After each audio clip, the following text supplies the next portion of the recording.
அமைந்துள்ள தனியார் நட்சத்திர விடுதியில் உலக கராத்தே ஃபெடரேஷன் அமைப்பின் சார்பில் இந்திய கராத்தே சங்கம் கருத்தரங்கு நிகழ்ச்சி நடைபெற்றது. இந்த நிகழ்ச்சியில் 200க்கும் மேற்பட்ட கராத்தே பயின்று வரும் மாணவ மாணவிகள் கலந்து கொண்டனர். இந்த கருத்தரங்கத்தில் கராத்தே தற்காப்பு கலையின் பலன்கள் குறித்து கலந்தாலோசிக்கப்பட்டது. மேலும் பல வருடங்களாக கராத்தே தற்காப்பு கலை பயிற்றுவித்து வரும் முன்னணி கராத்தே பயிற்சியாளர்கள் இந்த கருத்தரங்கில் கலந்து கொண்டனர். மேலும் இந்நிகழ்ச்சியில் சிறப்பு விருந்தினராக ஜப்பான் நாட்டில் கராத்தே பயிற்றுவித்து வரும் சென்சை நோடா கலந்து கொண்டு மாணவ மாணவிகளுக்கு சிறப்பு பயிற்சிகளை வழங்கினார். கருத்தரங்கத்தினை தொடர்ந்து உலக கராத்தே ஃபெடரேஷன் அமைப்பின் தலைவர் தெய்வசிகாமணி செய்தியாளர்களை சந்தித்தார். அப்போது உலக கழக ஃபெடரேஷன் என்ற அமைப்பினை தற்பொழுது தமிழகத்தில் தொடங்கியுள்ளோம். அமைப்பு தொடங்கிய 3ஆம் நிகழ்ச்சி இன்றைய தினம் நடைபெற்று வருகிறது என்று கூறினார். எங்கள் அமைப்புக்கு பிரேசில் நாட்டில் அங்கீகாரம் வழங்கப்பட்டுள்ளது என்றும் போதைப் பொருட்களை தவிர்க்க வேண்டிய விழிப்புணர்வை மக்களிடம் எடுத்து செல்ல வேண்டிய எண்ணத்திலும் தற்பொழுதுள்ள தமிழக அரசு மகளிர் நலனுக்காக சிங்கப்பெண் சிறப்பு திட்டம் இயற்றியுள்ளது குறித்தும் பேசினார். மேலும் மாணவிகள் மற்றும் பெண்களிடையே தற்காப்பு கலை பெருக வேண்டும் என்ற நோக்கத்துடன் நாங்கள் கராத்தே தற்காப்பு கலைகளை மாணவ மாணவிகளுக்கு பயிற்றுவித்து வருகிறோம்.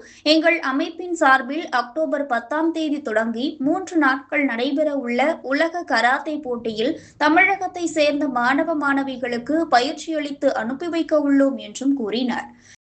New organisation sir. இது எங்களுடைய 3rd மீட்டிங். ஃபர்ஸ்ட் மீட்டிங் வந்து ஆந்திராவில் போட்டோம்.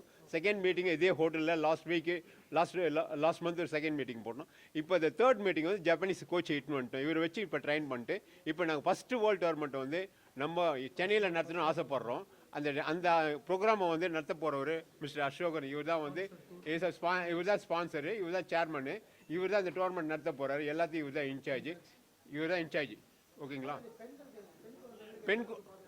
அதுதான் சார் செல்ஃப் டிஃபென்ஸ். அவங்களுக்கு இம்பார்ட்டன்ட் வந்து ஃபிசிக்கலாக அவங்களுக்கு செல்ஃப் டிஃபென்ஸ் இருக்குன்னா ஒரு தைரியம் வரணும்.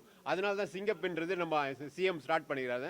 அந்த ப்ரோக்ராமை வந்து டெவலப் பண்ணுறது சிங்கப்பெண்றது நாங்களும் வந்து எங்களால் முடிஞ்ச வரைக்கும் அந்த சிங்கப்பெண்ணுக்கு நாங்கள் கோஆப்ரேட் பண்ணுறதுக்கு தயாராக இருக்கிறோம். எங்களுக்கு வந்து நீங்கள் கொடுத்தீங்கன்னா சிங்கப்பெண்களுக்கு ஃபுல் ட்ரைனிங் கொடுத்துக்கு எங்கள் அசோசியேஷன் மூலியமாக ஃப்ரீ ட்ரைனிங் கொடுத்துக்கு நாங்கள் ரெடியாக இருக்கோம். அதே மாதிரி ஃபிசிக்கலாக வந்து யார் அஃபெக்ட் ஆகிருக்காங்களோ அவங்களுக்கு ஃபிசிக்கல் ட்ரைனிங் டிசப்ளாய்டுன்றது நம்மளுக்கு தெரியும். அவங்கள வந்து ட்ரைன் பண்ணுறதுக்கு நாங்கள் ரெடி. ஒலிம்பிக்கில் எப்படி வந்து அதுக்கு ஒரு குரூப் பார்ட்டி வச்சுருக்காங்களோ அவங்க வந்து அந்த வார்த்தை சொல்கிறது கஷ்டமாக இருக்குது. ஊனமுற்றவர்ன்ற சொல்கிறது எனக்கு கஷ்டமாக இருக்குது. அவங்களையும் அவங்களால வந்து மார்ஷல் ஆர்ட்ஸில் டெவலப் பண்ண முடியும். ஏன்னா வேர்ல்டு அதுவும் பண்ணுறாங்க. அதையும் டெவலப் பண்ணுறதுக்கு நாங்கள் பிளான் போட்டுக்கிறோம். யோகா மாற்றுத்திறனாளிகள் அந்த மாற்றுத்திறனாளிக்கு எடுத்த ஜப்பான்லேருந்து மாற்றுத்திறனாளிக்கு தனியாக ட்ரைனிங் கொடுக்குறாங்க. அந்த ஈவெண்ட்டை நாங்கள் கொண்டு வரதுக்கு ரெடியாக இருக்கும். அதே மாதிரி கராத்தேல வந்து உங்களுக்கு தெரியாத ஒன்று யோகாவும் இருக்குது, மெடிடேஷன் இருக்குது.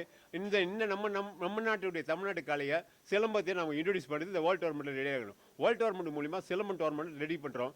அந்த வேர்ல்டு டோர்னமெண்ட்டில் சிலம்பம் வந்து உள்ளே இன்ட்ரடியூஸ் பண்ணுறோம். இந்த மெடிடேஷன் பண்ணுறோம், யோகா பண்ணுறோம், கராத்தே பண்ணுறோம், சிலம்பம் பண்ணுறோம். இந்தியன் மார்ஷல் ஆர்ட்ஸ் எல்லாத்தையும் இன்ட்ரடியூஸ் பண்ணுறதுக்கு பிளான் போட்டுருக்கிறோம். நீங்கள்லாம் கோஆப்ரேட் பண்ணிங்கன்னா நாங்கள் வேர்ல்டு லெவலில் நம்ம பசங்களை நம்ம தமிழ்நாட்டை வெளியே கொண்டு வரணும்னு ஆசைப்பட்றோம். இதுக்கு நீங்கள் உங்கள் கோஆப்ரேஷனுக்கு தேவையில்லை. என் பேர் தெய்வசிகாமணி. நான் 50 வருஷமாக அந்த ஃபீல்டில் இருக்கேன். நான் retired superintendent of transport department sir. இந்த கருத்தரங்கத்திற்கு ஜப்பான் நாட்டில் சிறந்த பயிற்சியாளராக இருக்கும் சென்சை நோடா அவர்கள் மாணவர்களிடையே சிறப்பு பயிற்சிகள் வழங்கி கராத்தேவின் முக்கியத்துவம் குறித்து பேசினார் என்பதும் குறிப்பிடத்தக்கது.